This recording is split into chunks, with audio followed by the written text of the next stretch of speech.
My name is Farren Shoaf. I was born and raised in Davie County. I've lived my entire life in Davie or Iredell County. I owned custom car and truck accessories here in Statesville from 1988 to 2010. Since 2011, I've owned my hometown radio station, WDSL, in Mocksville, a Christian radio station. And you may know me for being affiliated with WSIC. I did the real news on WSIC from 2008 to 2014, interviewing a lot of prominent politicians.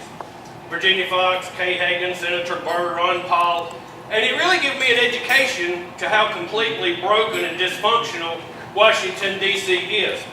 My slogan for my campaign is, I'm a citizen, I'm not a politician, and I've never run for office before, and that was actually given to me by a listener of my radio show. I'm running for Congress, ladies and gentlemen, because I truly believe we're at war. We're at war with those that want to destroy our conservative principles, our Christian values, and our European heritage. When the media and the government obviously are in cahoots to glorify openly depravity, your European Christian heritage is being destroyed. When society has become so morally bankrupt, they openly fight to go in the wrong restroom, your European Christian heritage is being destroyed. When pastors in this country have to worry about being sued because they oppose homosexuality, your European Christian heritage is being destroyed. Ladies and gentlemen, we're $19 trillion past bankrupt. We go $3 billion a day in the hole. We go over $100 million an hour in debt. That is madness. We've got over 45 million Americans on food stamps. We've got over 100 million Americans out of the workforce.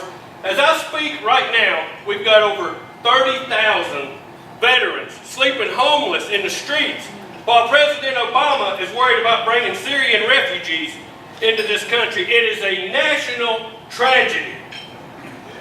Walmart is now our largest employer. We have a trade deficit of over $500 billion. When a baby is born in America today and takes its first breath, that baby is over $50,000 in debt to the Federal Reserve banking sham. We've got a lot in common in this room. Everybody in this room knows we need to secure the border, or we need to stop the runaway deficit, or we want a vibrant economy. But we don't have that, friends. Year after year, election after election. Why is it we don't ever have that? Everybody in this room knows it's insanity for our borders to be open, but we don't have that. It's because we keep discussing the symptoms of the problem, but we don't ever diagnose the disease. Friends, I've come here tonight to diagnose that disease for you, and that disease is the fact that we're governed in Washington, D.C. by a bunch of career sellout trader politicians that refuse to submit to the will of we the people. They kneel at the altar of high finance, they kneel at the altar of big money, they kneel at the altar of Wall Street, and they don't care about middle-class America. They actually openly pander to illegal aliens more than they do our very own veterans. It is time that we have drastic change in Washington, D.C. Our elected officials have actually proven themselves to be so incompetent that they can't manage the post office, they can't manage Social Security, they can't manage our foreign policy, they can't manage the VA hospital, and they've actually made a complete mockery out of our immigration laws. I would like to share something with you. This was the Washington Examiner. Drudge Report ran the story. ICE releases 19,723 criminal illegals, 208 convicted of murder, 900 convicted of sex crimes into our population. Our servants have become our masters. Same Washington Examiner, week before last. Over 120 languages spoken in Nashville schools. Who's going to pay for that? You, the taxpayer. I'd like to read something to you tonight from the Declaration of Independence, July 4th, 1776. But when a long train of abuses and usurpations pursuing invariably the same object evidences a design to reduce them under absolute despotism, it is their right, it is their duty to throw off such government and to provide new guards for their future security. Friends, I'm here to tell you tonight, it is high time that we provide some new guards to Washington, D.C. for our future security. We need drastic change in Washington, D.C. We have drifted far from a constitutional republic.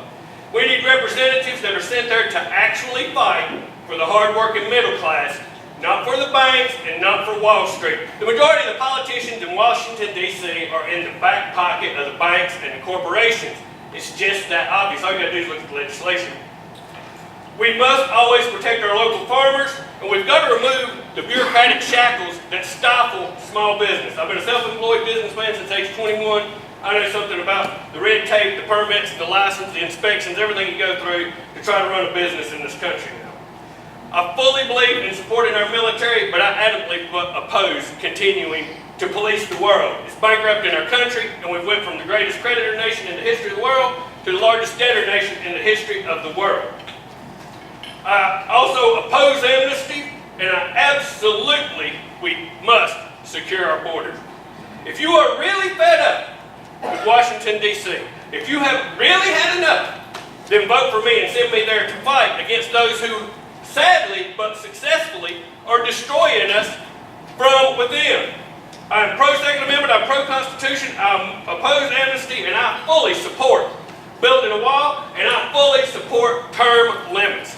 That is one of the major problems we've got in Washington, D.C., is these career politicians go there and they make a life out of it. And let me tell you something, they care about their PAC. Who donates the money to the PAC? That is the agenda that sets the narrative for the politician. If all y'all give me $20, but some PAC gives me $250,000, where's my allegiance? The money is the problem in Washington, D.C. We need to just openly say that. If you are really fed up with giving your children a lower living standard than you've enjoyed, with skyrockets in debt and wide open borders, then I ask that you vote for me, Farren Shoaf, on June 7th.